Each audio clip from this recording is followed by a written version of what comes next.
تو ہم تو ایک ایسے مذہب سے بلانگ کرتے ہیں ویورز جو مسلمز ہیں جہاں پہ 3 دن سے زیادہ تو ناراضگی بھی نہیں رکھنی چاہیے کسی کے ساتھ.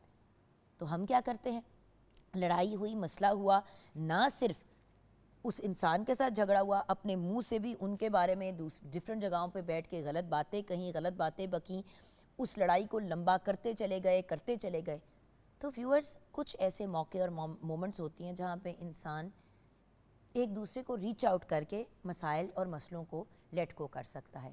میں بار بار ایک بات کہتی ہوں ویورز کہ سوچے اگر اللہ ہر دن ہمیں معاف کر سکتا ہے تو ہماری ہر غلطی پہ ہمارے ساتھ رحم سے پیش آتا ہے, تو کیا ہم انسان ہوتے ہوئے ایک دوسرے کو معاف نہیں کر سکتے؟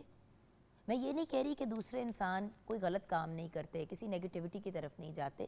لوگ کبھی کبھی ایسی چیزیں کر دیتے ہیں جو اس لمحے میں لگتا ہے کہ اس پہ تو ہم مر بھی جائیں گے تو زندگی بھر معافی نہیں دیں گے. لیکن وقت کے ساتھ جب غصہ ٹھنڈا ہوتا ہے, جب انسان کا پارا لو ہوتا ہے, تو ہمیں پھر کنسیڈر کرنا چاہیے کہ دیکھیں ایک کووڈ کا وقت تھا, کسی بھی مومنٹ کو دیکھیں, خدا نہ خواستہ جنگ چھڑتی ہے, اس میں کسی جگہ پہ اللہ نہ کرے تو بس سخار تو بس بم گرتا ہے اور پوری جگہ ملیا میٹ ہو جاتی ہے, وہاں پہ سارے لوگ جو ہیں وہ ختم ہو جاتے ہیں, زندگی ختم ہو گئی, اس میں بچے بوڑھے بزرگ ہر بندہ انکلوڈیڈ ہے, جوان. سو جب زندگی موت کی کوئی گارنٹی نہیں ہے, ان دا سینس دیٹ ایک پوائنٹ آنا ہے جب ہم نے اس دنیا سے رخصت ہو ہی جانا ہے, اور یہ کہیں پہ نہیں لکھا ہوا کہ ہر انسان جو ہے وہ 90-100 سال کے بعد ہی اس دنیا سے جائے گا. لوگ 20 سال کی عمر پہ چلے جاتے ہیں, 4 سال کے بچے اس دنیا سے رخصت ہو جاتے ہیں. سو دا فیکٹ از جب زندگی کی ان چیزوں کی گارنٹی نہیں ہے کہ how long we are going to be alive, تو پھر ہمیں چیزوں کو درگزر کر دینا چاہیے. اور ویور سچی بات بتاؤں, جو انسان دوسرے کے ساتھ ناراض ہوتا ہے اس کی اپنی ذات پہ کتنا بڑا بوجھ ہوتا ہے, اپنا سانس رک رہا ہوتا ہے ہر وقت. اور اگر جس انسان سے لڑائی یا پھڈا یا جھگڑا ہو وہ نظر کے سامنے آ جائے تو جدھر بھی ہوتے ہیں انسان کا میٹر آؤٹ ہو جاتا ہے, اور پھر دنوں تک انسان ڈسٹربڈ رہتا ہے. تو چاہے دوستوں سے جھگڑا ہے, ہمسایوں سے جھگڑا ہے, کام کی کسی سچویشن میں کہیں مس انڈرسٹینڈنگ ہے, بھائی بہن کلوز لوگ کسی کے ساتھ بھی آپ کی کوئی مس انڈرسٹینڈنگ ہے, پلیز اس نئے سال کے آغاز میں کوشش کریں کہ پازیٹیوٹی کی طرف جائیں, پازیٹیو چیزیں کریں, وہ چیزیں کریں جو آپ کے لیے بھی آسانیاں پیدا کریں اور دوسروں کے لیے بھی. بیکاز دیکھیں ویورز, ہم کسی کے لیے کچھ نہیں کر سکتے نا, تو کم از کم اس کو تکلیف نہیں دینی چاہیے, اس کو ٹف ٹائم نہیں دینا چاہیے. اور یہ چیز مینیج اور مینٹین کرنے کا ایک ہی طریقہ ہے کہ ہم اپنا دل بڑا کریں. عارضی ہر انسان کو غصہ چڑھ جاتا ہے, یہ ایک ہیومن نیچر کا حصہ ہے, لیکن وہاں سے آگے کیسے بڑھنا ہے, ہمارا رد عمل کیا ہے. دیکھیں لڑائی کے بعد نارمل بات ہے کہ 2 لوگوں کی مس انڈرسٹینڈنگ ہو یا جھگڑا اور وہ پھر آپس میں ایک دوسرے سے بات نہ کریں, لیکن سب سے افضل اور بہترین انسان وہ ہے جو لڑائی کو ختم کرنے کی کوشش کرے, اور پھر اگر مسئلہ خراب ہے تو اس کو درگزر کر کے موو فارورڈ کرے. کبھی کبھی ویورز, بلکہ اکثر ہم ان چیزوں کی بھی معافیاں مانگ لیتے ہیں جو ہماری فالٹ نہیں ہوتی, مسئلہ یا پھڈا ختم کرنے کے لیے. تو لڑائی یا جھگڑے کو ختم کرنے کے لیے کبھی اپنے آپ کو ذرا نیچا کرنا بھی پڑے تو یاد رکھیں کہ آپ اللہ کے سامنے اپنا درجہ بہت اونچا کر رہے ہیں. اور دیکھیں ویورز, جان ہم نے اپنے رب کو دینی ہے, اور ہر انسان نے اپنی قبر میں جانا ہے, اپنے ظرف, اپنے اعمال اور لوگوں کی دعائیں یا بددعائیں ساتھ لے کے جانی ہیں. تو کوشش یہ کرنی چاہیے کہ زیادہ سے زیادہ پازیٹیوٹی سمیٹیں, لوگوں کی دعائیں حاصل کریں, اور اپنے آپ کو ایک اچھا انسان بنا کے اس دنیا میں آگے بڑھیں. آئیے کچن کی طرف بڑھتے ہیں, لیکن پہلے 0429920648 پہ آپ کال کر سکتے ہیں. مارننگ ایٹ ہوم ہمارا فیس بک کا پیج ہے. شیف کنیز فاطمہ ہمارے ساتھ ہیں. السلام علیکم. وعلیکم السلام. کیا حال ہے آپ کے؟ بالکل ٹھیک ٹھاک. آج ہم نے سوچا کہ اوبیسلی محرم کے پوائنٹ آف ویو سے اینڈ جنرلی آلسو نئے سال کا آغاز ہوتا ہے تو بہت سے لوگ اس مس انڈرسٹینڈنگ میں ہوتے ہیں کہ او نیو ایئر ہے تو مبارکباد دیں. یہ مبارک دینے والا ٹائم نہیں ہوتا, بیکاز اوبیسلی محرم کا آغاز سبھی جانتے ہیں کہ کیسا ہوا, اور مزید آج ہم اس پہ بات بھی کریں گے آگے جا کے, اور اوبیسلی کلام بھی پیش کریں گے. اور آج ہم نے ہمارے ساتھ ڈاکٹر ہیں, ان سے بھی ہم نے بات کرنی ہے دل کے امراض سے ریلیٹڈ, تو ہیلتھ کو اور پازیٹیوٹی کو لے کے آگے بڑھیں گے.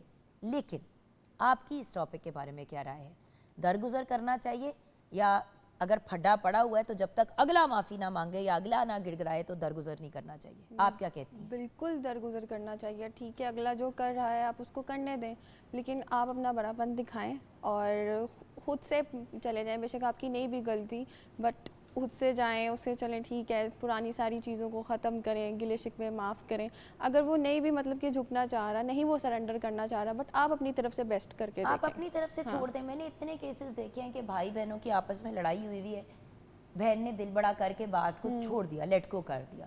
اب دیکھیں جائیداد ایک ایسی چیز اس پہ بڑی لڑائیاں ہوتی ہیں. میں ہمیشہ کہتی ہوں پیسہ جو ہے نا, بس پیسہ, پراپرٹی, کوئی بھی ایسٹ ہمیشہ ہر مسئلے اور پھڈے کی جڑ بنتا ہے. بالکل. اور گھروں میں تو پھوٹ پیدا کرنے والی یہی چیز ہے.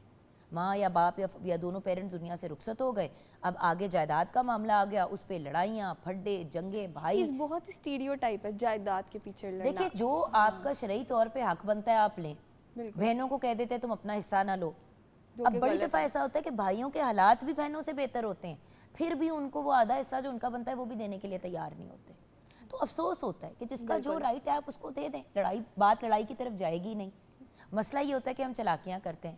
سوچنے کی بات یہ ہے کہ وہ جو 4 پلاٹ یا 1 یا 2 گاڑیاں یا بزنس کے اندر جو آپ اپنے رائٹس کے پوائنٹ آف ویو سے لڑائی ڈال رہے ہیں, وہ کیا چیزیں رہیں گی جب ہم اس دنیا سے جائیں گے ویورز؟ وہ ساری چیزیں ہم یہیں پہ چھوڑ کے چلے جائیں گے. بلکہ سب کے پیچھے لڑنے کی بجائے آپ کو چاہیے پہلے اپنی بہن بیٹیوں کا حصہ نکالیں, پھر اپنے بارے میں سوچیں, جو کہ بنتا بھی ہے. اچھا کچن میں کیا بن رہا ہے میرے بچہ؟ کچن میں آج بن رہی ہے چکن حلیم.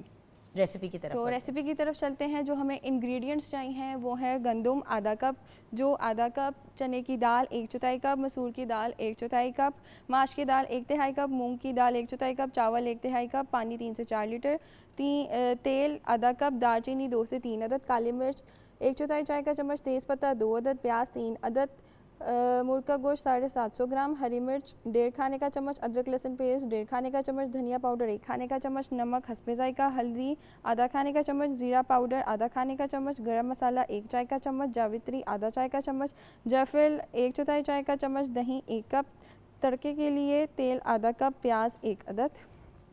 اور بھی آپ اس کے اندر چیزیں ایڈ کر سکتے ہیں, ثابت لال مرچ وغیرہ ہوگی اور زیرہ وغیرہ, اور لاسٹ پہ آپ نے اس کو گارنشنگ کر دینی ہے. تو وہ میں آپ کو میتھڈ کے ساتھ بتاؤں گی کہ بہت ہی سمپل طریقہ ہے. حلیم بنانا کوئی ایک راکٹ سائنس نہیں ہے. آپ کے پاس گھر میں اکثر دالیں وغیرہ موجود ہوتی ہیں, تو آپ ان کو ہاف باؤل نکال کے رکھ لیں.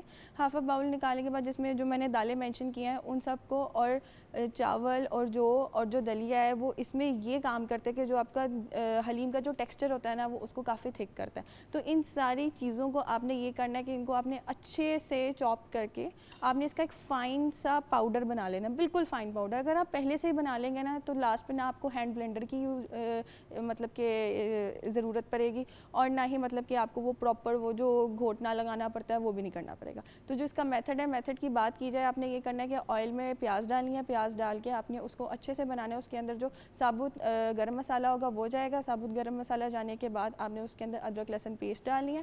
ادرک لہسن پیسٹ ڈالنے کے بعد آپ نے یہ کرنا ہے کہ جو چکن ہوگی وہ ڈالنی ہے. اگر آپ کے پاس بون لیس ہے تو بھی ٹھیک ہے, اگر نہیں ہے تو بھی ٹھیک ہے, کوئی مسئلہ نہیں ہے.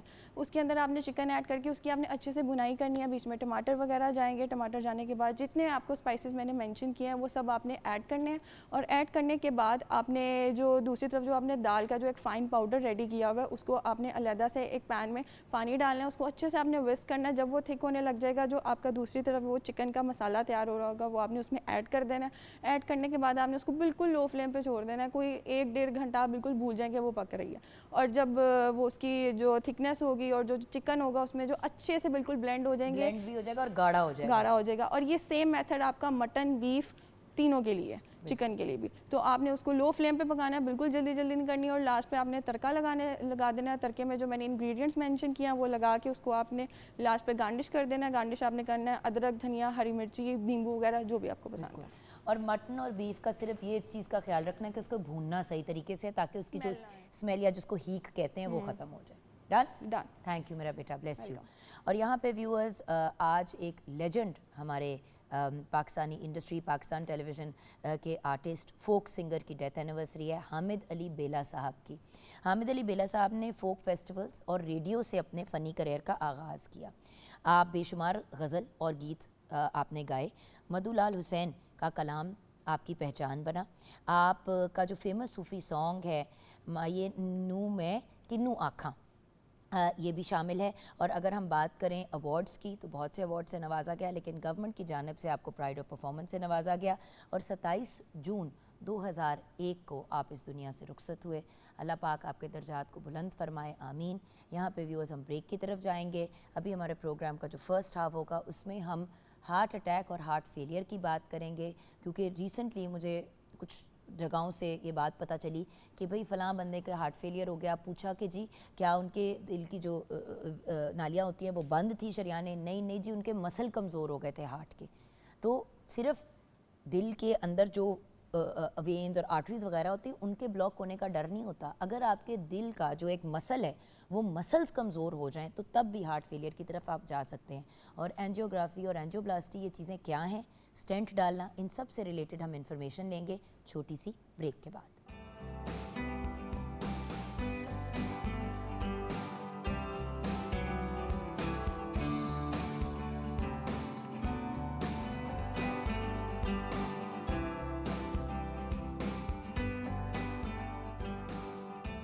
Welcome back from the break viewers.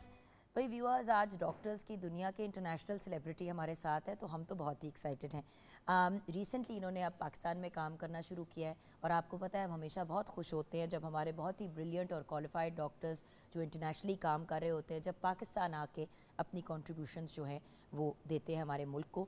تو ڈاکٹر اورنگزیب صدیق مان ہمارے ساتھ ہیں. Doctor Aurangzeb consultant interventional cardiologist ہیں. السلام علیکم ڈاکٹر صاحب. السلام علیکم جی, ہاؤ آر یو؟ خیریت سے آپ؟ بالکل ٹھیک. ڈاکٹر صاحب پہلے آپ کہاں پریکٹس کر رہے تھے, کہاں پریکٹس کیا آپ نے؟ میں جی انیشلی میں I went to medical school in Pakistan, صحیح, which seems like many years ago now. کل پرسوں کی تو بات ہے ڈاکٹر صاحب. تو کوئی 25 سال پہلے. اس کے بعد I was initially in England, پھر میں یو ایس میں تھا, پھر پاکستان میں سیٹ اپ سے اسٹیبلش کیے. Then again I was working between Pakistan and Dubai and England, which is what I'm doing now. So I'm in and out of Pakistan, but it's always lovely to be back home. Doctor صاحب پاکستان میں پھر سے کام کرنے کا reason دیکھیں پیسے تو نہیں ہو سکتا کیونکہ ٹو بی آنیسٹ سچی بات ہے جو باہر بندہ کماتا ہے اس کا کمپیریزن پاکستان کے ساتھ نہیں کیا جا سکتا, تو why Pakistan? Well, firstly, it's always good to be home. It's always good to be back home with friends, family. And then صاحب نے کہا کہ باقی خواہشات جو ضرورت کی ہیں وہ تو دنیا میں پوری ہو جاتی ہیں, لیکن دیر از آلویز دس لانگنگ کہ اچھا یار چلو let's return something, let's go back, let's do something for the homeland. ہاں جی. اور گھر کے لوگ جو ہیں جیسے ہمارے پاکستان, آپ کو پتہ ہے کہ دل کے امراض پاکستان میں بہت ہیں اور کارڈیولوجسٹ کی بہت سیریس ڈرتھ ہے. اب اللہ کا شکر ہے کہ اب چیزیں بہتر ہو رہی ہیں, لیکن آپ بالکل صحیح کہہ رہی ہیں کہ we do need to establish more cardiac centres. اور کیونکہ ڈاکٹر صاحب لوگ جب بھی دل کی پرابلم ذرا سیریس ہو جاتی ہے تو لوگ کہتے ہیں باہر جاتے ہیں, لوگ اکراس دا بارڈر چلے جائیں گے, سنگاپور جانے کا بھاگتے ہیں. ہمارے ملک کے ڈاکٹرز انٹرنیشنلی جو ہیں وہ جا کے لوگوں انٹرنیشنلی ان کو ہائر کیا جاتا ہے کہ وہ علاج کریں. تو جب آپ جیسے لیول کے ڈاکٹرز پاکستان میں ہوں گے تو کبھی بھی کوئی کنسیڈر نہیں کرے گا پاکستان سے باہر جا کے علاج کرنے کا, کیونکہ مہنگا تو اپنی جگہ, لیکن دیکھیں گھر سے دور اعتماد داری بھی مشکل ہو جاتی ہے نا, اور کیئر بھی پرابلمٹک ہو جاتی ہے. کتنے لوگ جائیں گے ساتھ؟ نہیں بالکل آپ صحیح کہہ رہی ہیں. اور میں کہوں گا کہ پاکستان میں بہت اچھے سینٹرز میں بہت زیادہ کام ہو رہا ہے. میں اگزامپل اگر دوں, اب آپ لاہور میں ہم بیٹھے ہیں, لاہور اپنے سینٹر کی بات کرتے ہیں لاہور میں ہمارے پنجاب انسٹیٹیوٹ آف کارڈیولوجی کا میں نام لیتا ہوں. بریلینٹ. اب وہاں پہ جتنے اینجیوگرافیز روزانہ ہوتی ہیں, میں انگلینڈ میں کنگز کالج ہاسپٹل میں ہوں, میں National Heart and Lung Institute Imperial College London میں کام کیا ہے, Royal Brompton and Harefield جو کہ لنڈن کا پریمیئر ہارٹ ٹرانسپلانٹ سینٹر ہے. یہ تینوں centres they are the leading heart centres of London. ان تینوں میں روزانہ اتنی اینجیوگرافیز نہیں ہوتی جتنی ہمارے پاس پی آئی سی میں روزانہ ہوتی ہیں. بالکل. ہم پی آئی سی میں روزانہ کوئی 15 سے 20 اینجیوگرافیز کرتے ہیں, بلکہ اس سے بھی زیادہ, جبکہ ان تینوں میجر لیڈنگ ہارٹ سینٹرز جو لنڈن کے ہیں ان میں روزانہ 8 سے 10 نہیں ہوتی. So we do a wonderful job here. ماشاءاللہ. اور صرف ضرورت اس بات کی ہے کہ اس کو ہم تھوڑا سا جو بھی انٹرنیشنل ٹریٹمنٹ پروٹوکالز ہیں اس کے مطابق ہم چلائیں تو بڑا اچھا ہو جائے. بالکل بالکل. تو ڈاکٹر صاحب سوری تھوڑا سا بیک سٹوری اس لیے شیئر کرنی تھی کہ اٹس ریئر کہ ہمیں اپرچونٹی ملے کہ ہمارے ساتھ ایک ایسے ڈاکٹر ہوں جو انٹرنیشنل. ڈاکٹر کامران ہمارے پروگرام پہ آتے ہیں, وہ آئرلینڈ میں بھی پریکٹس کرتے ہیں, لنڈن میں بھی کرتے ہیں, یہاں پہ آرتھوپیڈک میں ڈاکٹرز ہاسپٹل میں ہوتے ہیں. تو ہماری کوشش ہمیشہ ہوتی ہے کہ ہم اپنے ویورز کو یہ ایکسپلین کریں کہ جسٹ بیکاز آپ کسی دیسی ڈاکٹر کے پاس جا رہے ہیں اس کا یہ مطلب نہیں ہے کہ ان کے پاس ایکسپیرینس نہیں ہے یا کوالیفیکیشنز نہیں ہیں. بہت سے لوگ واپس آ کے کنٹریبیوٹ کر رہے ہیں ٹو دی کنٹری. اچھا اب ڈاکٹر صاحب آ جاتے ہیں اپنے ٹاپک, تو خیر دل ہی ہے. پہلے بات ہوتی تھی کہ ہائے دل ٹوٹ گیا, اب تو لگ رہا ہے کہ ہر بندے کا دل ٹوٹا بھج جائے اس ملک میں. ہم سوری ایک وقت ہوتا تھا جب ایک ایج کے بعد 60s کے بعد جا کے دل کے امراض ہوتے تھے کہ سنا ہارٹ اٹیک ہو گیا. اب تو بچوں کو بھی ہارٹ اٹیکس ہو رہے ہیں, ہارٹ فیلئر ہو رہا ہے. سب سے پہلے تو یہ بتائیں اس کا ریزن کیا ہے, اتنا اس شرح کا بڑھنے کا ریزن کیا ہے؟ دیکھیں ایک تو اب میں یہ کہوں گا یہ جو ڈیزیز ہے ہارٹ ڈیزیز, اس کے بارے میں چونکہ اب اویئرنیس بہت بڑھ گئی ہے تو وہ زیادہ ڈائگنوز بھی ہوتی ہے. We are now finding out about heart disease more and more often and earlier than usual. So اس وجہ سے ہم لوگوں کو یہ زیادہ نوٹس میں بھی آ رہی ہے ایک بات.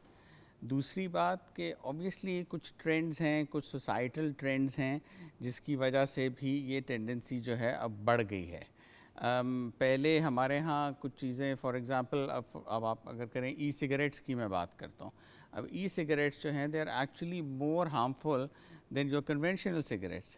سو بیکاز آف دیٹ ایک اور وہ جو پاپ کارن لنگس کا بھی ایک ایشو جو آ گیا ہے, ایگزیکٹلی لوگ کہہ رہے تھے کہ بھئی دیکھیں سیدھی بات ہے 90% لوگوں نے جنہوں نے سگریٹ چھوڑی وہ ڈائریکٹ ویپ پہ گئے, بالکل, کیونکہ وہ نکوٹین گم شم سے نہیں سیٹسفیکشن ملتی کیونکہ عادت تھی ایک چیز کی.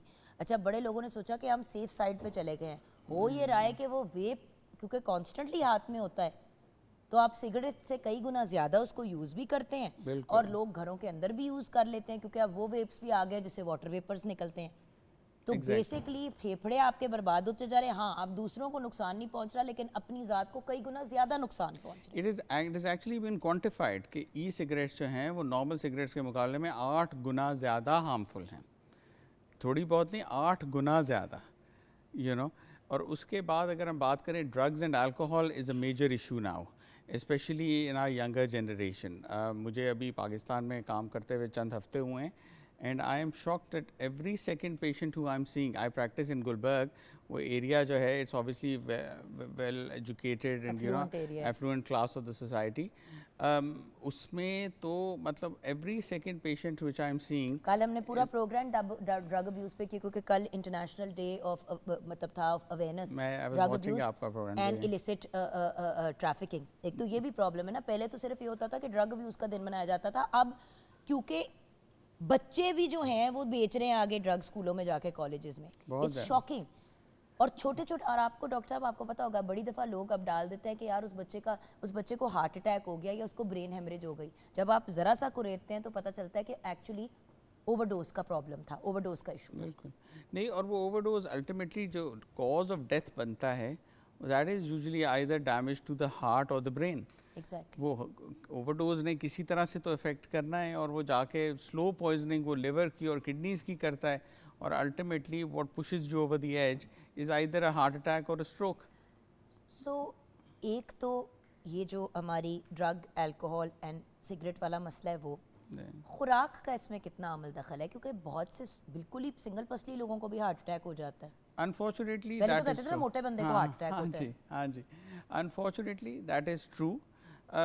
ہم لوگ خوش خوراک ہیں ہمیشہ سے, لیکن at the same time encouraging بات جو میں نے نوٹس کی ہے وہ یہ ہے کہ ایک ٹرینڈ پہلے بھی تھا ورک آؤٹ کرنے کا, جم جانے کا, ٹو لک گڈ, وہ تھا پہلے, لیکن اب میں دیکھ رہا ہوں کہ اچھی بات جو ہوئی ہے کہ وہ ٹرینڈ لنک ہو گیا ود ایکچولی لیونگ ہیلدی, کہ ہاں اچھا چلو ورک آؤٹ کریں, it leads to healthier living. لیکن ڈاکٹر صاحب تو protein shakes and all the other بکواس جو آپ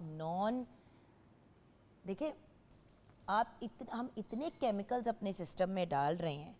دیکھیں اگر آپ نے پروٹین کی مقدار کھانے میں اپنی بڑھانی ہے تو آپ انڈے, قیمہ, گوشت, وہ چیزیں پنیر, 100 چیزیں کھا سکتے ہیں. اب لوگ اپنی میلز بھی جو جم شم کرتے ہیں وہ کہتے ہیں یار ہم اپنا شیک پی لیں گے. اب اس شیک منحوس میں کیا ہے کیا نہیں ہے گرانٹیڈ لکھا ہوا ہوتا ہے, بٹ پاکستان میں تو وہ چیزیں بھی اویلیبل ہوتی ہیں جو پوری دنیا میں بین ہوئی ہوتی ہیں. بالکل FDA اپرووڈ نہیں ہے. سو کالڈ پروٹین شیک 2000 روپے کا اتنا بڑا مل گیا, لے لو. اب اس میں کیا گند گچولے ہیں کسی کو نہیں پتا. دیٹ از ویری ٹرو, اور that is one of the reason جو آپ کہہ رہی ہیں کہ وہ بالکل وہ سوکھا تیلی کی طرح ہے, اس کو ہارٹ اٹیک ہو گیا. That is one of the reasons کہ آپ کا کنٹرول میکنزم ایگزسٹ نہیں کرتا, کوئی آپ کی کیلیبریشن اسٹینڈرڈائزیشن جو ہے اس کے سارے اسٹینڈرڈز ایگزسٹ کرتے ہیں. وہی بات ہے کہ صرف ان کو امپلیمنٹ کرنے کی ضرورت ہے. ہر چیز موجود ہے آن پیپر, اس کو ہم امپلیمنٹ کریں, ہم اس کی مانیٹرنگ کریں تو things will be so much more safer.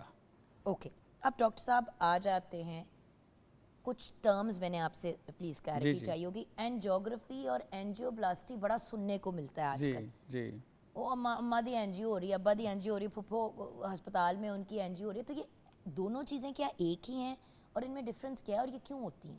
جی میں بتا, اینجیوگرافی ایک بڑی براڈ سی ٹرم ہے جس میں کہ ہم جسم کی شریانوں کو دیکھتے ہیں اور ان کی خون کی سپلائی کو چیک کرتے ہیں. اینجیوگرافی دل کی بھی ہوتی ہے, اینجیوگرافی ہم دماغ کی بھی کرتے ہیں, اینجیوگرافی جگر کی بھی ہوتی ہے, اینجیوگرافی ٹانگوں کی بھی ہوتی ہے, ہاتھ کی بھی پورے جسم کی پوری جسم کی ہوتی ہے. اور یہ ایک ٹیسٹ ہے جس کے ذریعے ہم دیکھتے ہیں کہ شریانوں کے اندر خون کی سپلائی کیسی ہے. یہ صرف ٹیسٹ ہے. اچھا یہ ڈینجرس تو نہیں ہے؟ دیکھیں risk is associated with any medical treatment, کوئی بھی علاج کے لوگ ساتھ کراتے ایک ہوئے رسک ہے. ڈرتے ہیں نا, کہتے ہیں اسی نہیں کرانا, اسی نہیں کرانا. میں نے بڑی دفعہ پی آئی سی میں لوگوں کو وہاں پہ جھگڑا ڈالتے ہوئے دیکھا, نہیں کرنا نہیں کرنا.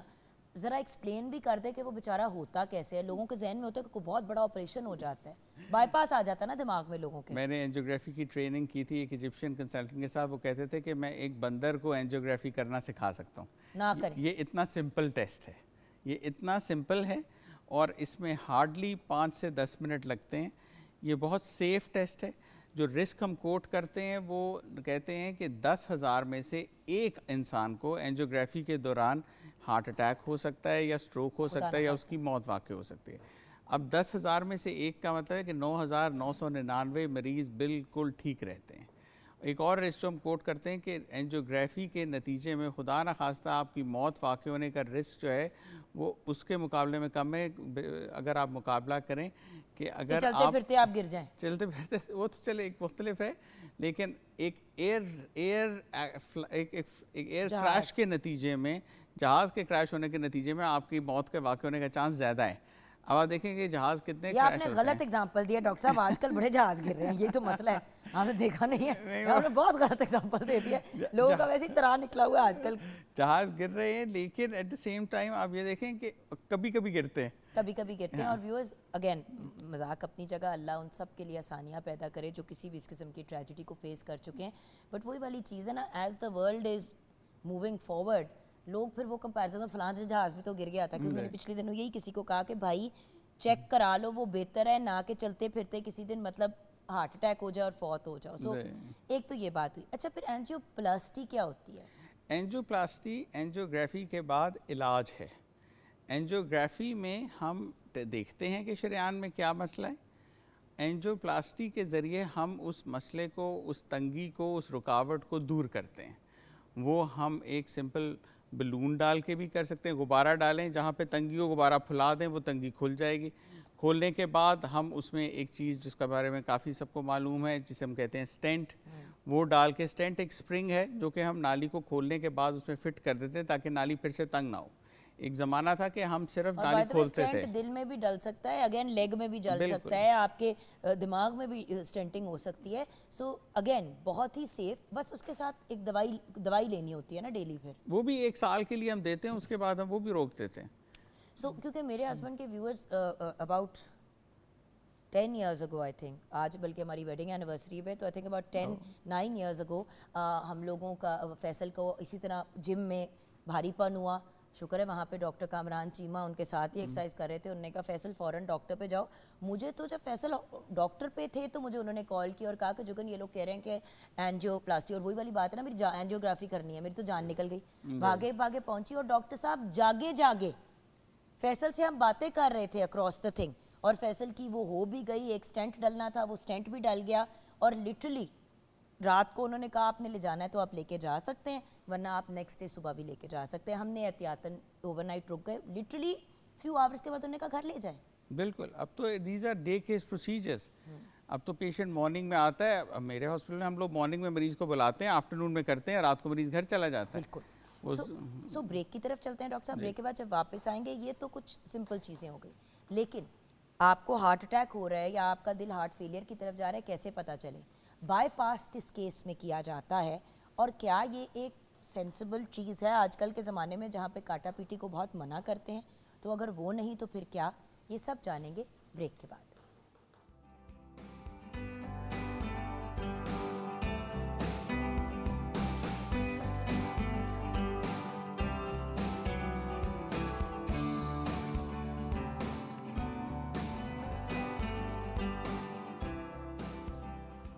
Welcome back from the break viewers. ابھی ڈاکٹر اورنگزیب صدیق مان سے یہی ڈسکشن ہو رہی تھی. ایک تو ہم نے بینگ لاہوریز آپس میں رشتہ داریاں بھی جوڑ لی ساری, and of course being a consultant interventional cardiologist, ہم یہی ایکچولی ڈسکس کر رہے تھے کہ بڑی دفعہ ایسا ہوتا ہے ویورز کے ہارٹ اٹیک ہو رہا ہوتا ہے یا ہارٹ اٹیک کی سچویشن میں بندہ مبتلا ہوتا ہے اور گھر والوں کو بھی نہیں پتہ چلتا, اگلے کو بھی نہیں پتہ چلتا, اور اس کیس میں کیا کرنا چاہیے بندے کو سمجھ ہی نہیں آتی.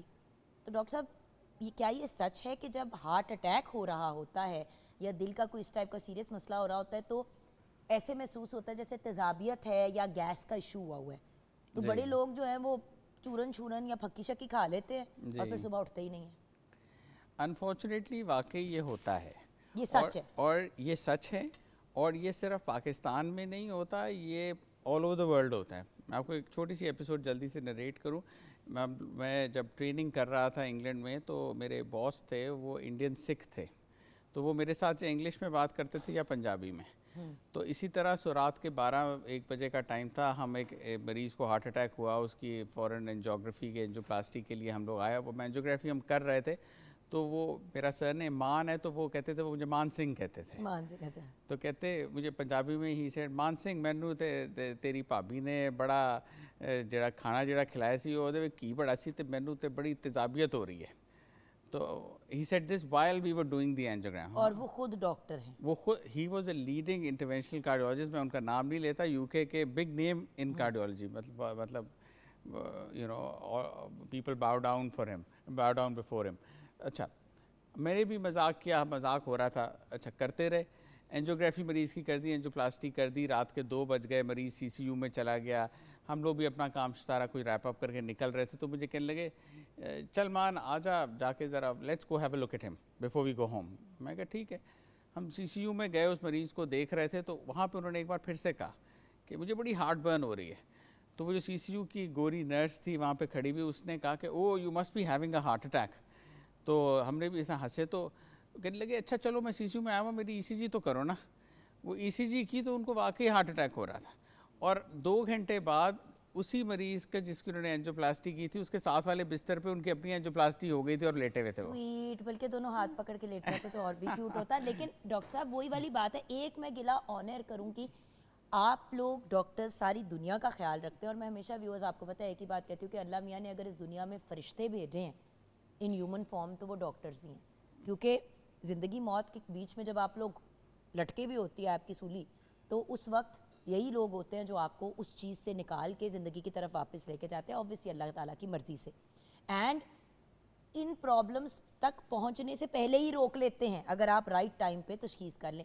گلا میں یہ کروں گی کہ ڈاکٹر صاحب آپ ڈاکٹرز ساری دنیا کا خیال رکھتے ہیں, اپنا نہیں خیال رکھتے, سیریس نہیں لیتے ہیں اپنی کنڈیشنز کو. آپ لوگ, آپ بھی انسان ہی ہیں, آپ بھی انسان ہی ہیں. We are very bad patients ہم لوگ. وہ وہی بات ہے نا کہ وہ you take it for granted, وہ گھر کی مرغی والی بات ہوتی ہے, کہتے ہیں ہاں نہیں ٹھیک ہے کر لیں گے, اور وہ اس کو آپ لائٹ لیتے ہو اور پھر you and up getting into trouble. یہ ہے انفارچونیٹلی ہوتا ہے. ہارٹ اٹیک یا ہارٹ فیلئر کی طرف کوئی جا رہا ہے, اس کی آپ کیونکہ بڑی دفعہ گھر والے ہی کہہ دیتے ہیں, اور کتنی دفعہ میں نے اللہ معافی دے جنازوں پہ خواتین کو روتے ہوئے دیکھا ہے. میں نہیں کہہ رہی تھی کہ چپ کر جاؤ تسی سو جاؤ, ایویں تسی ڈرامے کر جاؤ, چپ کر جاؤ سو جاؤ تسی ڈرامے کر رہے ہو, اور ایک گلٹ ہی رہ جاتی ہے نا انسان کے دل میں. تو مجھے بتائیے کہ وہ کیا چیزیں ہیں جو میجر انڈیکیٹرز ہیں کہ فوراً آپ پیشنٹ کو ہسپتال لے کے جائیں یا ان کو ان کی دل کی دوائی دیں. دیکھیں میں ایک بات بتاؤں, یہ انسان ساری دنیا میں ایک جیسے ہیں. ہم لوگ جس طرح یہاں پہ بھی چیزوں کو ہم اگنور کرتے ہیں, برش انڈر دا کارپیٹ کرتے ہیں, کہتے ہیں نہیں کچھ نہیں ہوا چھوڑو ٹھیک ہو جائے گا, اس طرح پوری دنیا میں ہوتا ہے. میں بتاؤں پچھلے سال برٹش ہارٹ فاؤنڈیشن نے لنڈن میں ایک اویئرنیس کیمپین لانچ کی جس میں بڑے بڑے سائن بورڈز لگائے, جس میں ایک بندے کی تصویر تھی جس کی چھاتی کے گرد ٹراؤزر کی بیلٹ باندھی ہوئی تھی, صرف لوگوں کو یہ باور کرانے کے لیے کہ جب ہارٹ اٹیک ہو رہا ہوگا تو آپ یہ مت سوچیں کہ آپ کا کوئی بہت برا حال ہو جائے گا, آپ کے پسینے چھوٹ جائیں گے, آپ بے ہوش ہو جائیں گے. نہیں, آپ کو صرف چھاتی میں گھٹن محسوس ہوگی. اس لیے آپ نے جیسے سوال کیا اس کا پہلا جواب یہ ہے کہ اگر ہارٹ اٹیک ہو رہا ہے تو اس کی پہلی علامت یہ ہوتی ہے کہ چھاتی میں گھٹن ہے. لوگ گھٹن کو سمجھتے ہیں کہ یہ تیزابیت ہے, کہ اچھا چلو شاید میں رات کو صحیح طرح سویا نہیں, پٹھا کھنچ گیا ہے, یا اچھا شاید مجھے کوئی تھوڑا سا کھانسی ہو رہی ہے تو کوئی چھاتی میں انفیکشن ہوئی ہوئی ہے, کوئی نہیں اینٹی بائیوٹک کھا لو اور 2 دن میں ٹھیک ہو جائے گی, یہ جو گھٹن کی کیفیت ہے، جب آپ یہ کارڈیولوجسٹ کے سامنے یہ لفظ بولتے ہیں ایک دم ہمارے الارم بیلز بج جاتے ہیں، ایک دم کان کھڑے ہوتے ہیں کہ اچھا فوراً ECG کرواؤ.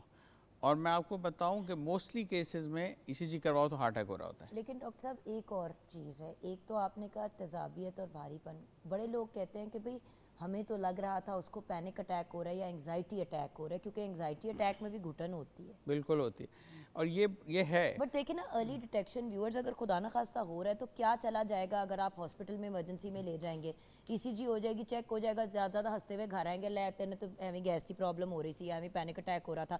نہ کہ اللہ معافی دے بندہ گھر پہ مر جائے اور پھر آپ کہیں کہ لے جاتے. یہ بہت کامن ہے، اور ہم تو جو دکھتا نہیں ہے اس کی سمجھ نہیں آتی نا انسان کو. ہم مذاق کرتے ہیں کہ ہم گیسٹرو-انٹرولوجسٹ کی بہت پریکٹس چلاتے ہیں کہ اپنے آدھے مریض جو ہیں وہ انہیں بھیجتے ہیں کہ یار نہیں ہمارے پاس یہ ہارٹ اٹیک کے ساتھ آیا تھا لیکن اس کو تو صرف تیزابیت کا مسئلہ ہے، تو چلو اس کو تم دیکھو. تو ہم لوگ بہت سارے مریض اس طرح آتے ہیں، اور وہی آپ نے اس طرح کہا کہ it's better safe than sorry. اور تیزابیت بھی اگر ہو رہی ہے تو ویورز آنیسٹلی اس کا پھر ایک علاج ہے. اگر پینک اٹیکس کا پرابلم ہے تو وہ سائیکائٹرسٹ آپ کو اس کا علاج بتائے گا. کسی بھی چیز کو چھوڑ نہیں دینا چاہیے. ہاں، اگنور نہ کریں، بیکاز یہ وہاں پہ اب دیکھیں انٹرنیشنلی رول یہ ہے کہ اگر ہارٹ اٹیک کا مریض ہاسپٹل میں آتا ہے تو اس کے ہاسپٹل پہنچنے کے 90 منٹس ٹو 2 آورز کے اندر اندر اس کی اینجیوگرافی ہوتی ہے. یہ رول ہے، اور 2 آورز بھی میں کہوں گا زیادہ ہے. 90 منٹس یوزلی ہے رول کہ اگر ایسا ایک مریض دل کی تکلیف کے ساتھ آتا ہے 90 منٹ کے اندر اس کی اینجیوگرافی ہونی چاہیے. یہ پوری دنیا میں رول ہے. امریکہ میں آپ والمارٹ میں گروسریز کرنے جائیں، وہ کہتے ہیں جتنی دیر میں آپ کی فیملی گروسریز کرتی ہے آئیے ہم آپ CT اسکین سے آپ کی اینجیوگرافی کر دیتے ہیں. اب تو اتنا سیف ہو گیا یہ سارا پروسیجر. سو اس لیے بہتر یہ جائیں کروائیں آپ، اور اس کا پتہ لگائیں کہ کیا ہے، رات کہ اس کو اگنور کریں. تو ڈاکٹر صاحب بائی پاس کس کیس میں ہوتا ہے؟ کیونکہ بائی پاس کوئی کم تو نہیں ہوئے، آج کل بڑا سننے کو ملتا ہے 60 سال کے آدمی کا بائی پاس ہو رہا ہے، 55 ایئر.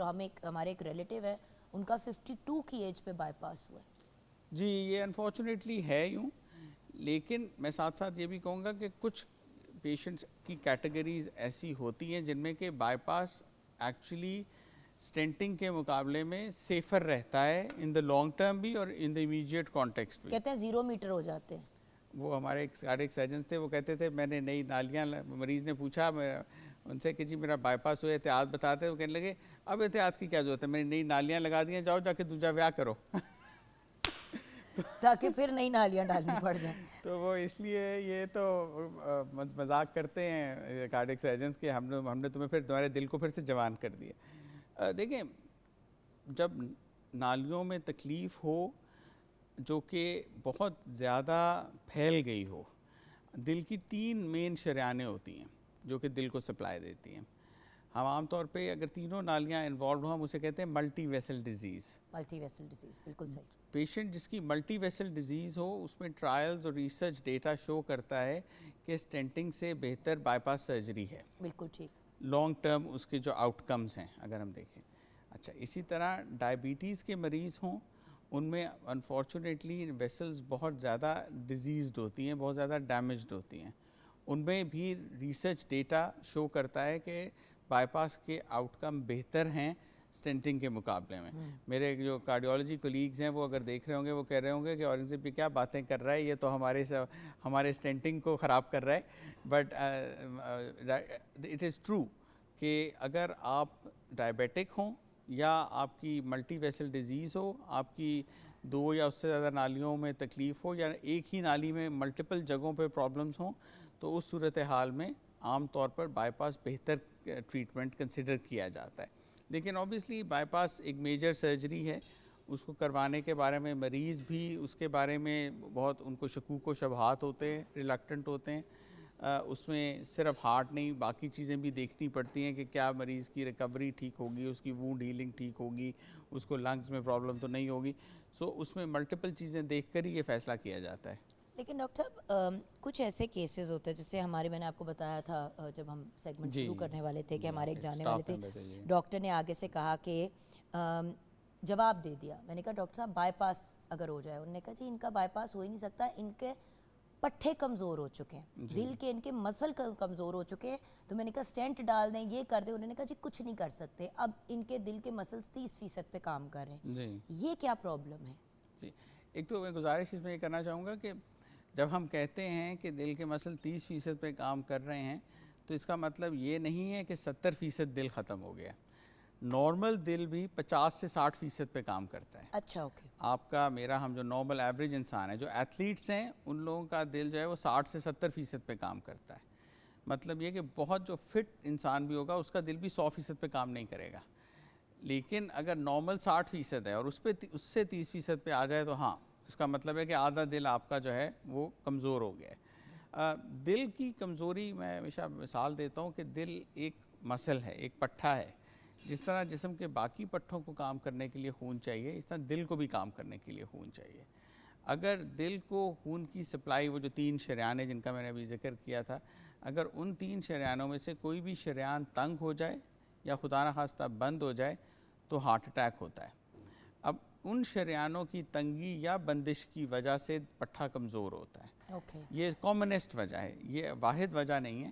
اور بھی وجوہات ہیں جس میں کہ ڈرگز اینڈ الکوہول بھی آتی ہے. اور کبھی کبھی آپ کا ہارٹ جو ہے اس کو آٹو امیون کوئی ڈیزیز کی اگر اٹیک کرتے تو وہ ویسے ہی اس کو کمزور کرنا شروع کر دیتے ہیں. وہ بھی ہے, وہ بھی ایک کاز ہے. اس میں آپ کے ہائی بلڈ پریشر ایک بہت کامن کاز ہے. میں یہ پوچھنے لگی تھی کہ ڈاکٹر صاحب high blood pressure and low blood pressure کیا یہ بھی دل کو متاثر کرتا ہے؟ بالکل.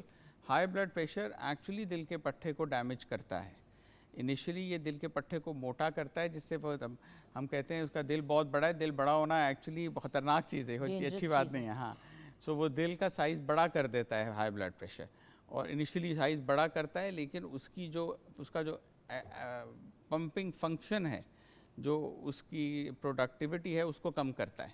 سو اس لیے ہائی بلڈ پریشر بہت ڈینجرس ہے. ہارٹ اٹیک کے بعد میں کہوں گا نمبر 2 پہ ہائی بلڈ پریشر ہی ہے جو کہ دل کو کمزور کرتا ہے. بالکل صحیح. تو ڈاکٹر صاحب اینڈ میں آپ ہمارے ویورز کو کیا پیغام دینا چاہیں گے؟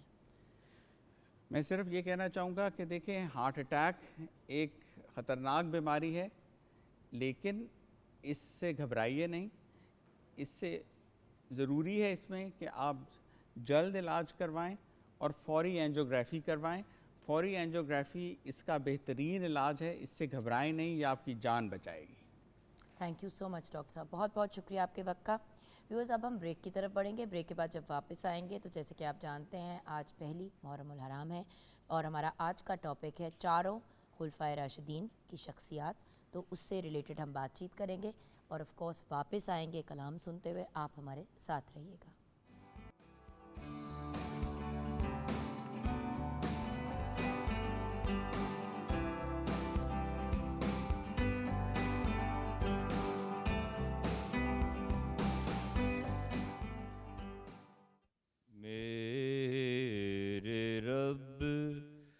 کہاں پہ نہیں ہے تو, تیری شان جل جلالہ,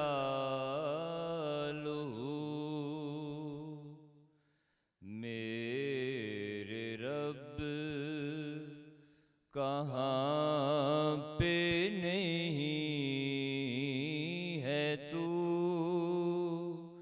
تیری شان جل جلالہ, تیری ذرے ذرے میں ہے نمو, تیری شان جل جلالہ, تیری قدرتوں کا شمار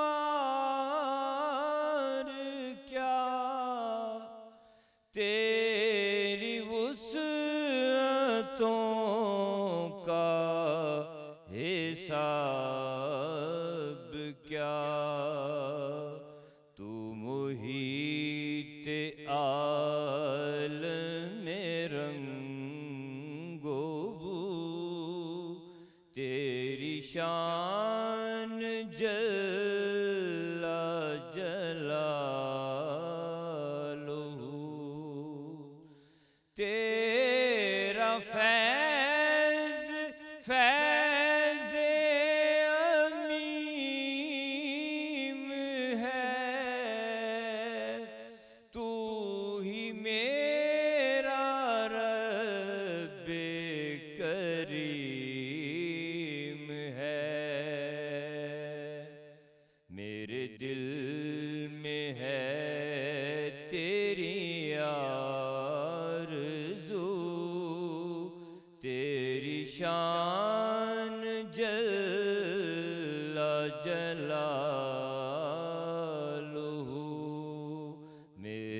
شان جل جلالہ. جزاک اللہ. ہمارے ساتھ ہمارے ملک کے بلکہ انٹرنیشنلی رناؤن بہترین ثنا خواہ ہمارے ساتھ ہیں. آپ نے بہت ہی خوبصورت انداز میں حمد پاری تالا پیش کیا. ہمارے پیارے بھائی نے ارشاد انجم قریشی صاحب. السلام علیکم. وعلیکم السلام. ویورز، نیکسٹ اپ ہمارے ساتھ آج کے ٹاپک پہ گفتگو کرنے کے لیے آج ہم چاروں خلفائے راشدین کی شخصیات کے بارے میں بات کریں گے. اور چھوٹا منہ بڑی بات ایک کوشش ہے.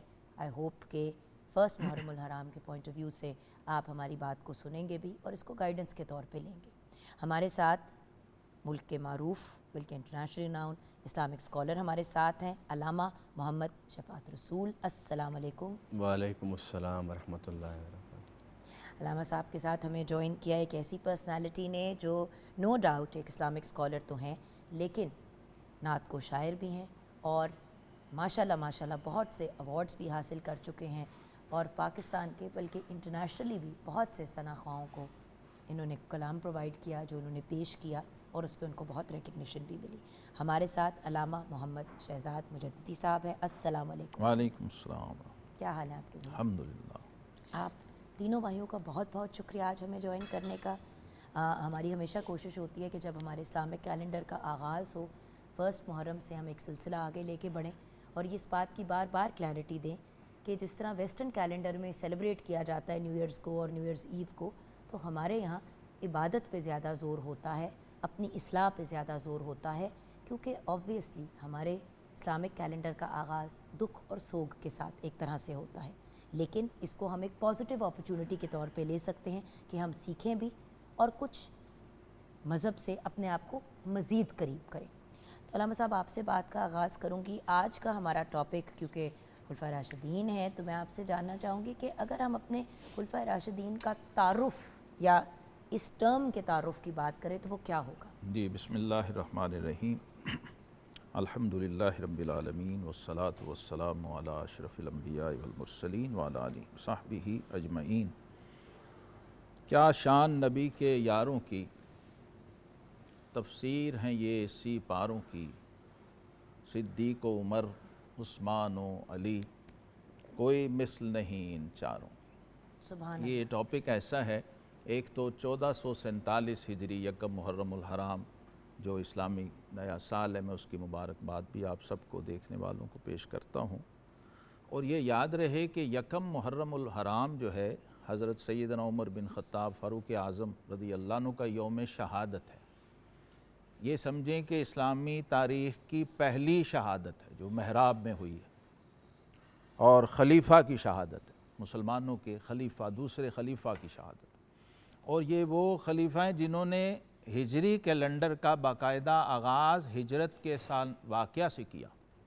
ماشاءاللہ. جب پوچھا گیا نا کہ مسلمانوں کی جو تاریخ ہے اور تقویم ہے اور کیلنڈر ہے وہ کیسے، کہ کہاں سے تاریخ شروع ہوگی، اس سے پہلے تو سن نبوی چلتا تھا. تو حضرت عمر فاروق رضی اللہ تعالیٰ عنہ نے یہ سن ہجری جو ہے باقاعدہ اس کو ہجرت کے سال اور واقعے سے جوڑا. یہ وہ اتنا اہم واقعہ ہے مسلمانوں کی مکہ سے مدینہ ہجرت، رسول اللہ صلی اللہ علیہ وسلم کے حکم پر اور ان کی قیادت پر. تو خلفائے راشدین ایک ایسا ٹائٹل ہے، ایک تو مجھے بہت خوشی ہے شاید آج پہلی بار چاروں خلفاء کے حوالے سے ہم اکٹھا ایک پروگرام کر رہے ہیں پی ٹی وی پہ. خلافت راشدہ جو ہے اس کے بارے میں نبی کریم علیہ السلام نے خود ہی حدیث پاک میں ارشاد فرمایا، علیکم بسنتی وسنت الخلفاء الراشدین المہدیین. یہ باقاعدہ آقا کریم علیہ السلام نے اپنی امت کو حکم دے دیا تھا، ان کا سٹیٹس بیان کر دیا تھا، جو لیگل سٹیٹس ہے، شرعی سٹیٹس ہے، اور ان کی جو اتھارٹی ہوگی. میرے بعد ایک تو خلافت ہوگی، پہلی بات تو یہ بتا دی. دوسرا یہ بتا دیا کہ یہ لوگ جو ہیں جیسے میری سنت پہ تم پہ عمل کرنا لازم ہے، ایسے ہی ان کی سنت پہ چلنا بھی لازم. اسی طرح دوسری جگہ خاص طور پہ اسپیسیفک کیا پہلے دو خلفاء کو، جن کو ہم شیخین کریمین کہتے ہیں، جو گنبد خضرا میں حضور علیہ السلام کے ساتھ آرام فرما ہے روضہ پاک میں. سیدنا ابو بکر صدیق رضی اللہ عنہ یہ پہلے خلیفہ ہیں، پہلے مسلمان مرد بھی ہیں، پہلے صحابی بھی ہیں، پہلے بانی مسجد بھی ہیں، پہلے خطیب ہیں، پہلے مفتی ہیں اور پہلے یار غار ہیں اور حضور علیہ السلام کے رازدار ہیں اور بچپن کے دوست ہیں، یعنی پہل اور اولیت وہ ان کے ساتھ جڑی ہوئی۔ سب سے پہلے جس شخص نے اسلام کے لیے زخم کھائے، دین کے لیے تکلیف اٹھائی، ناموس رسالت مآب صلی اللہ علیہ وسلم کے تحفظ میں اور اعلانیہ اسلام اپنے دین کا اظہار کیا، وہ ابو بکر صدیق رضی اللہ تعالیٰ۔ پہلے خلیفہ بھی یہی ہیں کیونکہ آقا کریم علیہ السلام کے ساتھ ایسا قرب تھا، ایسا تعلق تھا کہ حتیٰ کہ نماز کا بھی وقت جب حضور علیہ السلام کی حیات ظاہری میں آیا اور آپ صلی اللہ علیہ وسلم علیل تھے تو اپنے مصلی امامت پر بطور نائب اپنی موجودگی میں حضرت ابو بکر صدیق کو کھڑا کیا۔ اس سے صحابہ نے یہ سمجھا کہ یہ شخص جو ہیں یہ وہ اتھارٹی ہے کہ حضور علیہ السلام کی موجودگی میں بھی اور غیر موجودگی میں بھی اگر مسلمانوں کی کوئی امامت کر سکتا ہے تو وہ یہ شخص ہے۔ اسی طرح امیر حج بنا کے بھی بھیجا اپنی حیات ظاہری میں، جب پہلا باقاعدہ حج ہوا تو اس سے سیدنا صدیق اکبر کی اولیت، قربت، تعلق یہ طے ہوا، اسی لیے پھر وہ پہلے خلیفہ بھی بنے۔ سیدنا عمر فاروق دوسرے خلیفہ، عثمان غنی رضی اللہ عنہ تیسرے خلیفہ، اور یہ ریکمنڈیشن تھی دوسرے خلیفہ کی پہلے خلیفہ کی طرف سے، حضرت ابو بکر صدیق کی طرف سے۔ عثمان غنی تیسرے خلیفہ، یہ مجلس شورا کے تحت جو کہ قانون تھا اور طریقہ تھا، اور چوتھے خلیفہ راشد سیدنا علی المرتضیٰ شیر خدا ہیں جن کی خلافت کی 6 ماہ کی ایکسٹینشن جو ہے وہ سیدنا امام حسن مجتبیٰ ہیں۔ بالکل، کیونکہ یہ بھی فرما دیا گیا تھا کہ میرے بعد 30 سال خلافت راشدہ رہے گی، یعنی جو علی منہاج نبوت ہوگی، وہ ہوگے خلیفہ، وہ ہوں گے، وہ نبی نہیں ہوں گے، امتی ہوں گے، لیکن طریقے اور نبوت کے ٹریک پر ہونے کی وجہ سے ان کی جو خلافت ہے وہ نبوت کے بحاف پہ چلے گی۔ اس کی تکمیل حضرت سیدنا امام حسن مجتبیٰ رضی اللہ عنہ کو جو 6 مہینے ملے حضرت مولا علی کی شہادت پر، وہ مکمل، وہ چیپٹر پھر کلوز ہوا۔ جی، تو حضرت ابو بکر صدیق، جی علامہ صاحب، سب سے پہلے ہم انہی کی بات کریں گے and then one by one آگے بڑھیں گے۔ بسم اللہ الرحمن الرحیم۔ یقیناً اس میں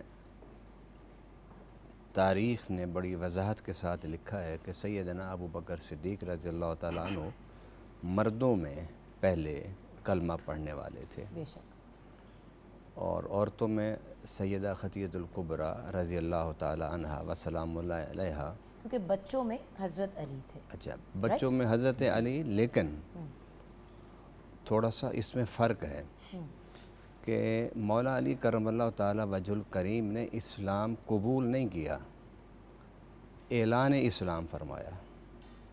حضور صلی اللہ علیہ وسلم کے صحابہ کرام میں واحد مولا علی ہیں کہ جنہوں نے اسلام کا اعلان فرمایا۔ اس کی وجہ یہ ہے کہ جس طرح نبی پاک صلی اللہ علیہ وسلم نے 40 سال کی عمر میں جبل ابو قبیس پر کھڑے ہو کے جب اپنی نبوت ظاہر کی تھی، تو اس کا یہ نہیں مطلب کہ آپ کو اس وقت نبوت ملی تھی، نبوت آپ کو بہت پہلے اللہ تعالیٰ نے عطا فرما دی تھی، لیکن اعلان نبوت۔ اور مولا علی کیونکہ حضور صلی اللہ علیہ وسلم کی آغوش میں پلے تھے اور پہلے دن سے ہی انہوں نے کعبہ میں پیدا ہوئے، پھر اس کے بعد آپ کی تربیت حضور کی آغوش میں ہوئی، تو مکہ کے ماحول میں جو شرک اور کفر کی جو آمیزش تھی اور آلودگی تھی، اللہ تعالیٰ نے مولا علی کو اس سے مکمل محفوظ رکھا، اور نبی پاک صلی اللہ علیہ وسلم کی صحبت کی وجہ سے رب العالمین نے مولا علی کو یہ سمجھ عطا فرما دی تھی کہ تم کسی عام انسان کی گود میں نہیں ہو، یہ انسان آنے والے وقتوں میں بہت بڑا انسان اور نبی اور رسول ہوگا جس کا وہ اعلان کرے گا۔ تو جس طرح نبی پاک صلی اللہ علیہ وسلم نے جبل ابو قبیس پر اعلان نبوت فرمایا تھا، مولا علی نے حضور صلی اللہ علیہ وسلم کے اعلان نبوت کے بعد اپنے ایمان اور اسلام کا اظہار اور اعلان فرمایا تھا۔ لہذا ان تینوں کو جب ہم بیان کرتے ہیں تو وہاں تو اب لگا سکتے ہیں کہ قبول اسلام، یہاں قبول اسلام لگانا مناسب نہیں ہے، یہاں اعلان اور اظہار ہے اسلام کا۔ Thank you so much clear کرنے کا علامہ صاحب۔ وہی والی بات ہے نا، میں ہمیشہ آپ کو ایک بات کہتی ہوں ویورز کہ میں یہاں پہ جب یہ ہمارے سیگمنٹس ہوتے ہیں نا تو میں بالکل بھی ایز این اینکر نہیں بیٹھتی، ایز اسٹوڈنٹ بیٹھتی ہوں، اسی لیے سوال کرتی ہوں یا بات کرتی ہوں, اور جب اصلاح ہوتی ہے تو خوشی ہوتی ہے کہ مزید نالج میں اضافہ ہوا. جی سر. اور اس کے بعد پھر آپ دیکھیے کہ جب حضرت ابو طالب نے دعوت کی تھی سرداران مکہ کی اور ان کو بلایا تھا, جس میں نبی پاک جس کو دعوت وہ کہتے ہیں ذوی العشیرہ دعوت تھی, اس میں صرف اور صرف مولا علی کھڑے ہوئے تھے.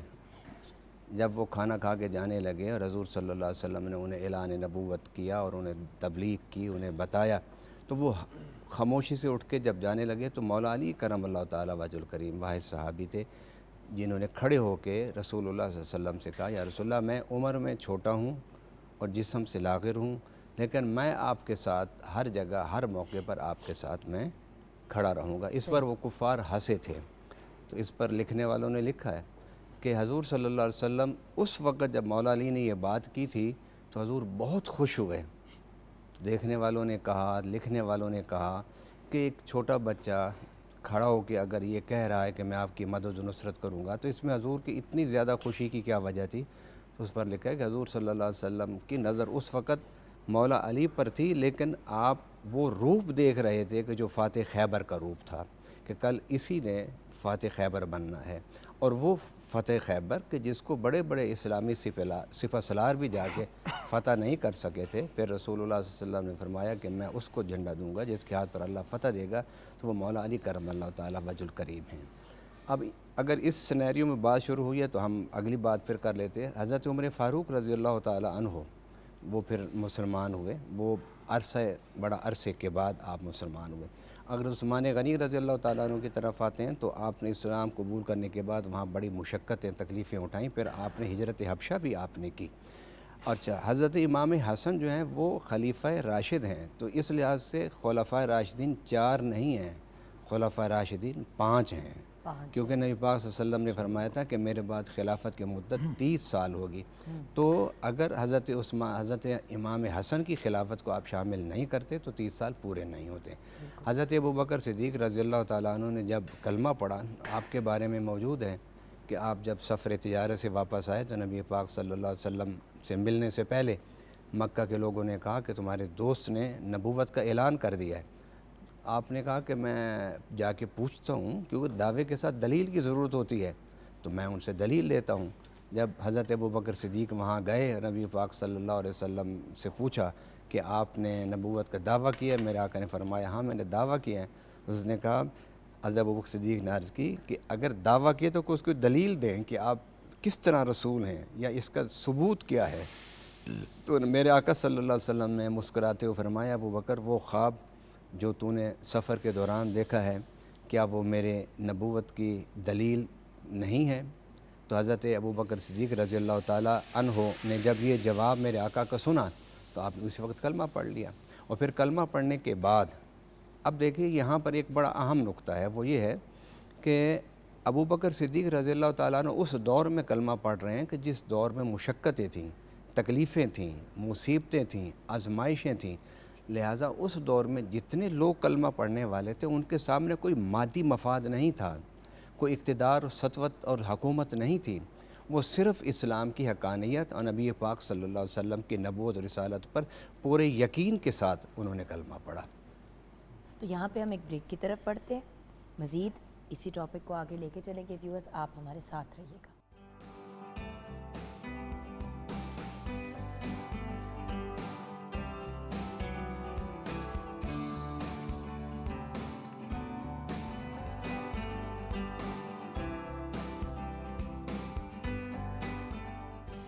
Welcome back from the break. Viewers ہمارے ساتھ, ہم بڑے خوش قسمت ہیں کہ آج ہمارے ساتھ علامہ محمد شفاعت رسول ہیں, علامہ محمد شہزاد مجددی ہیں, اینڈ آف کورس کلام پیش کرنے کے لیے ارشاد انجم قریشی ہیں. مجددی صاحب, بریک میں بڑی فرمائش آئی ہے, بڑی ریکویسٹ آئی ہے کہ محرم کی مناسبت سے اگر کوئی اپنا لکھا ہوا کلام آپ پیش کریں تو. جی میں پیش کرتا ہوں. یہ ایک منقبت ہے جو اکٹھی ہے حضرت سیدنا ابوبکر صدیق اور عمر فاروق رضی اللہ عنہ دونوں کے لیے. سبحان اللہ. اس کے کچھ اشعار ہیں کہ قربت شاہد و عالم قرب صدیق و عمر, قربت شاہد و عالم قرب صدیق و عمر، مانگیے مولا سے پہم قرب صدیق و عمر، اور باب جبریل امی اور جالیوں کو سوچ کر، سبحان اللہ، باب جبریل امی اور جالیوں کو سوچ کر، ہم نے بھی پایا ہے ہر دم قرب صدیق و عمر، الفت شیخین ہے لذت میں کوثر کی طرح، الفت شیخین ہے لذت میں کوثر کی طرح، چشمہ ایمان کا زمزم قرب صدیق و عمر، بے شک، اور یاد آتے ہیں اسے سرکار کے دونوں وزیر، یاد آتے ہیں اسے سرکار کے دونوں وزیر، چاہتا ہے چرخ ہفتم قرب صدیق و عمر، اور چشم و گوش مصطفیٰ کا ہے لقب ان کے لیے، چشم و گوش مصطفیٰ کا ہے لقب ان کے لیے، اس لیے بھی ہے مقدم قرب صدیق و عمر، اور ان کی چوکھٹ پر ہوا شہزاد ہر غم کا علاج، ان کی چوکھٹ پر ہوا شہزاد ہر غم کا علاج، ہے میرے زخموں کا مرہم قرب صدیق و عمر، قربت شاہد و عالم قرب صدیق و عمر، مانگیے مولا سے پہم قرب صدیق و عمر۔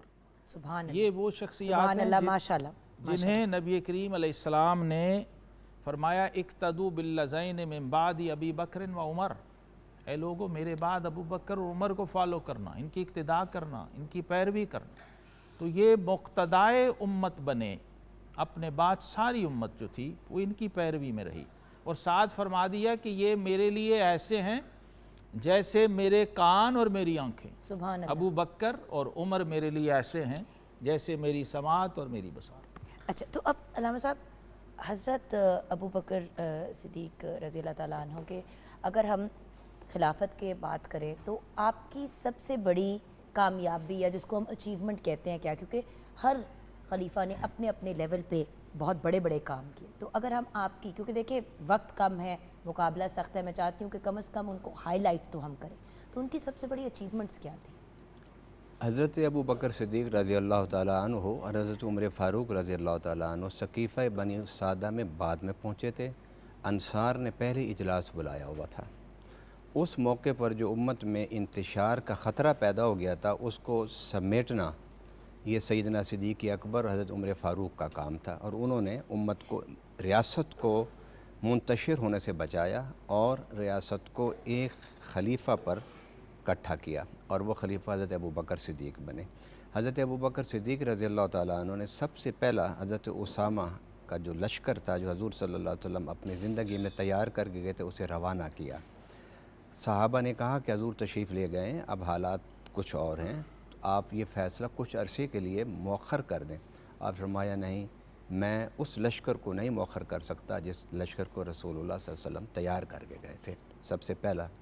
دوسرا، ابو بکر صدیق رضی اللہ تعالیٰ عنہ دور میں جو مدعیان نبوت پیدا ہوئے تھے ان کا آپ نے قلعہ کما کیا، اور سیدنا صدیق اکبر کے دور میں تمام صحابہ کرام کا اس بات پر اتفاق ہے کہ حضور کے بعد کوئی نبوت کا دعویٰ نہیں کر سکتا۔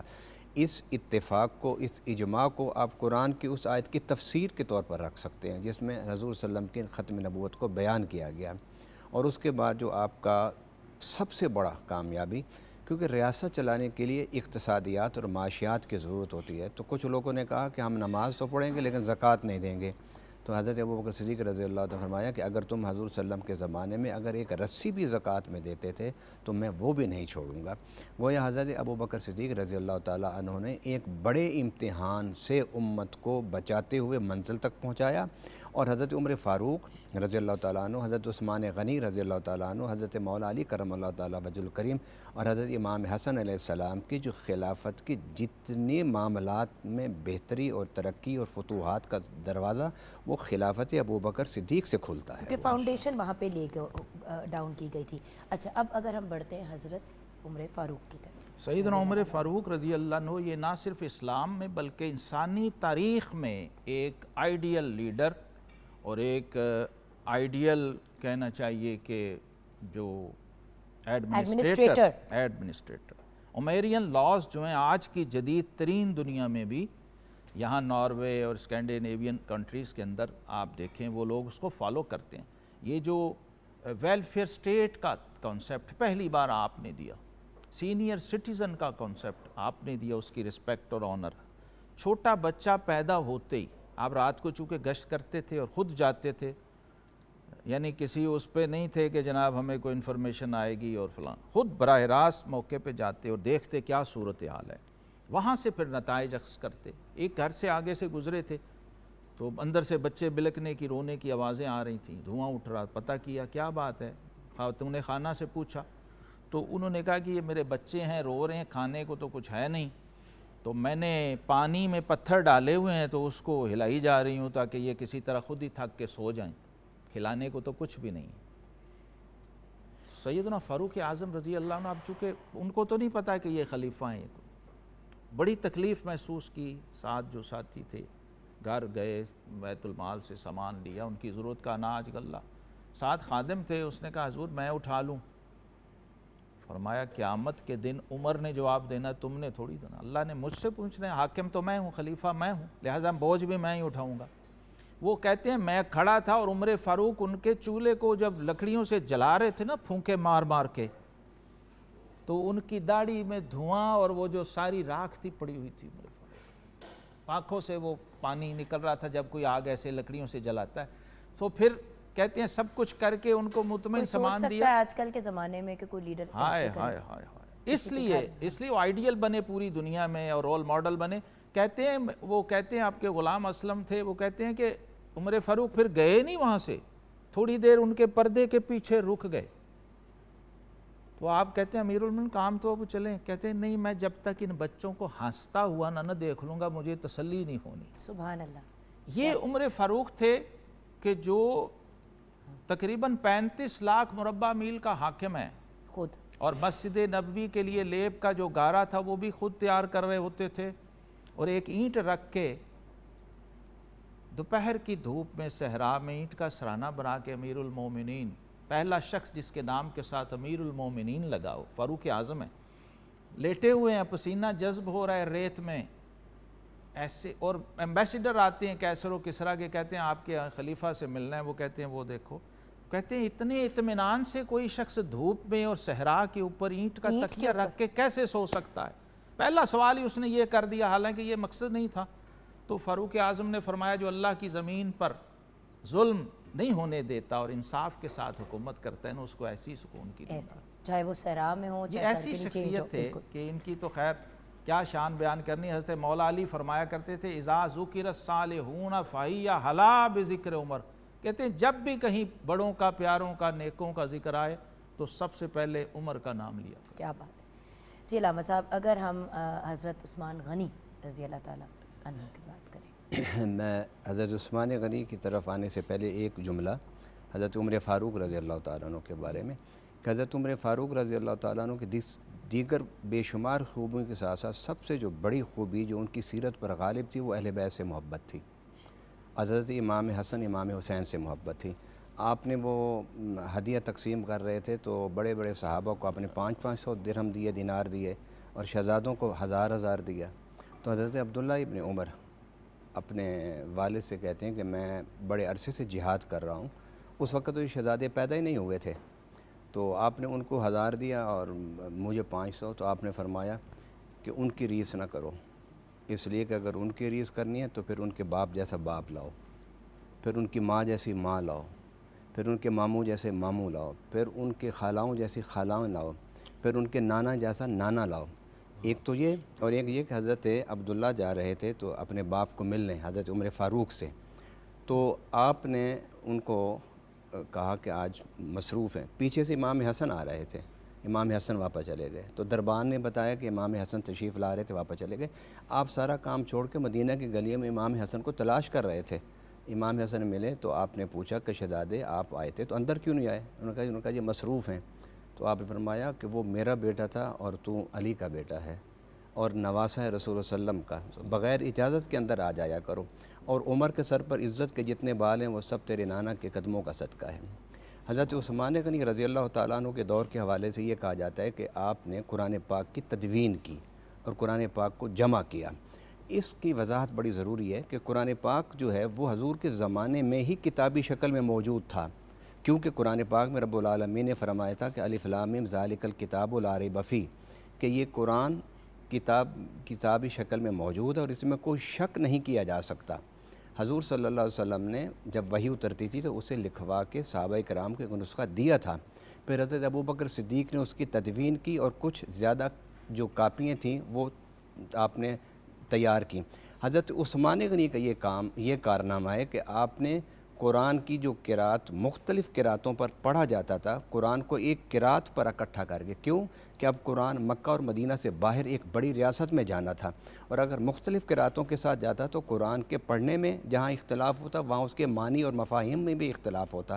تو سیدنا عثمان غنی کو جامع جو قرآن کہا جا رہا ہے وہ یہ نہیں کہ قرآن لکھی ہوئی شکل میں موجود نہیں تھا کہ آپ نے لکھا، قرآن لکھی ہوئی شکل میں موجود تھا، کتابی شکل میں موجود تھا، آپ نے اس قرآن پاک کی ساری باقی جو قرات میں لکھی ہوئی تھی ان نسخوں کو تلف کر دیا، اور ایک قرات جو مقبول قرات تھی اس پر آپ نے قرآن کو چھپوایا اور زیادہ تعداد میں مصحف تیار کیے، اور وہ پھر آپ نے پوری اسلامی ریاست میں اسے تقسیم فرمایا، اور اس نسبت سے حضرت عثمان غنی کو جامع القرآن کہا جاتا ہے، اور یہ آپ کے دور کا سب سے بڑا کارنامہ کہا جاتا ہے۔ گو فتوحات بڑی ہوئی ہیں آپ کے دور میں۔ آف کورس سر، فائنلی کیونکہ وقت بہت کم ہے اور مولا علی کی جہاں بات آتی ہے وہاں پہ ہم 100 پروگرام بھی کر دیں، چھوٹے منہ بڑی بات، تو فائنلی ان کی بات کریں گے امام حسن اور امام حسین کی، ہم آگے جا کے بات کریں گے over the next few days. تو آج مولا علی کے ٹاپک پہ ہم اپنے سیگمنٹ کو مولا علی کا جو ذکر ہے نا وہ ایسا ہے کہ آقا کریم علیہ السلام فرمایا ذکر علی عبادت، علی کا ذکر بھی عبادت ہے، النظر الی وجہ علی عبادت، علی کو دیکھنا بھی بات ہے۔ اور میں سمجھتا ہوں کہ اللہ نے جناب سیدنا شہنشاہ دائرہ ولایت مولا علی کرم اللہ وجہ الکریم کو وہ جامعیت دی ہے کہ آپ علی کا ذکر کر رہے ہوں تو آپ کو اللہ کے ذکر کا ثواب ملے گا، سبحان اللہ، علی کا ذکر کر رہے ہوں تو نبی پاک صلی اللہ علیہ وسلم کے ذکر کا ثواب ملے گا، علی کا ذکر کر رہے ہوں تو صدیق اکبر، فاروق اعظم، عثمان غنی اور نیچے والے سارے ائمہ، یعنی ایک ایسا مرکزی نقطہ ہے سیدنا علی پوری کائنات میں۔ آقا کریم علیہ السلام فرمایا انا مدینۃ العلم وعلی بابھا، میں علم کا شہر اور علی اس کا دروازہ۔ اور سیدنا علی المرتضیٰ شیر خدا کا جو تعلق بالقرآن ہے نا، میں صرف اس پہ ایک گزارش کر دیتا ہوں، اس لیے کہ پورا علی سمٹ نہیں سکتا بغیر قرآن کے۔ بے شک۔ اور آقا کریم علیہ السلام نے اپنے اہل بیت کا جو سب سے بڑا ٹائٹل اور تعارف پیش کیا وہ یہی ہے کہ انی تارک فیکم الثقلین کتاب اللہ و اطرتی، میں اپنے بعد تم میں جو دو عظیم چیزیں بڑی چھوڑ کے جا رہا ہوں، اس میں ایک بڑی چیز جو اللہ کی کتاب قرآن ہے، اور اس کے بعد جو چھوٹی ہے وہ میرے اہل بیت ہیں۔ تو گویا سیدنا علی کے بارے میں علامہ اقبال رحمۃ اللہ علیہ نے سمو دیا اسے ایک ہی شعر میں، اور ہمارے پاس چونکہ گنجائش نہیں ہے انہی کا دامن تھام کے اختصار سے میں عرض کر رہا ہوں۔ وہ کہتے ہیں اللہ اللہ بائے بسم اللہ پدر، معنی ذبح عظیم آمد پسر، باپ اور بیٹے دونوں کا ذکر کر دیا، علی اور حسین دونوں کا۔ کہتے ہیں باپ جس کا باپ بسم اللہ کی با کا نقطہ ہو تو پھر بیٹا ذبح عظیم کی تفسیر نہ ہو حسین تو اور کیا ہوگا۔ اور سیدنا علی المرتضیٰ فرمایا کرتے تھے کہ اللہ تبارک و تعالیٰ نے سارا قرآن سورہ فاتحہ میں، فاتحہ بسم اللہ میں، بسم اللہ با میں، اور با میں جو کچھ ہے وہ با کے نقطے میں ہے، اور فرمایا با کا وہ نقطہ میں علی ہوں۔ سبحان اللہ، بہت بہت شکریہ آپ سب کا۔ ویورز انشاءاللہ مزید ہم محرم کی مناسبت سے اپنے پروگرامز کو کنٹینیو کریں گے۔ جمعے کا روز ہے تو انشاءاللہ میری آپ سے زندگی رہی تو منڈے کو ملاقات ہوگی، تو ہمیں یاد رکھیے گا۔ کچن میں جلدی سے نظر ڈالتے ہیں۔ جی بیٹے۔ کھانا بالکل ریڈی ہے، چکن حلیم بالکل ریڈی ہے، اس کو میں نے سرو کیا ہے fried onion, green chillies, ginger, lemon and chaat masala, کیونکہ یہ تو ایک مینڈیٹری چیزیں ہیں حلیم کی، تو آپ اس کو گارنشنگ کر کے اس پہ اچھے سے کھائیں، کوئی بھی نان روٹی وغیرہ ایٹسیٹرا۔ تھینک یو سو مچ بیٹا، بہت بہت شکریہ۔ ارشاد بھائی اگر منقبت پیش کر کے آج کے پروگرام کو کنکلوڈ کر دیں، بلکہ ہمارے اس ویک کو کنکلوڈ کر دیں تو بہت مہربانی ہوگی۔ نصیب اپنا جگایا علی علی کر کے، نصیب اپنا جگایا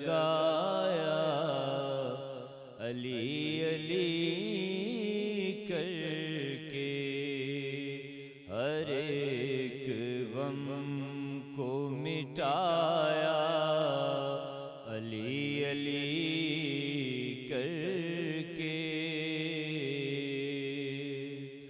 اور اسے نہ دونوں جہاں میں کوئی کمی آئی، اسے نہ دونوں جہاں میں کوئی کمی آئی، خدا کو جس نے منایا علی علی کر کے، خدا کو جس نے منایا علی علی کر کے، ہر ایک غم کو مٹایا علی علی کر کے، اور حصار باندھا ہواؤں نے ارد گرد آ کر، حصار باندھا ہواؤں نے ارد گرد آ کر، دیا جلایا جو ہم نے علی علی کر کے، دیا جلایا جو ہم نے علی علی کر کے، ہر ایک غم کو مٹایا علی علی کر کے، نصیب اپنا جگایا علی علی کر کے، ہر ایک غم کو مٹایا علی علی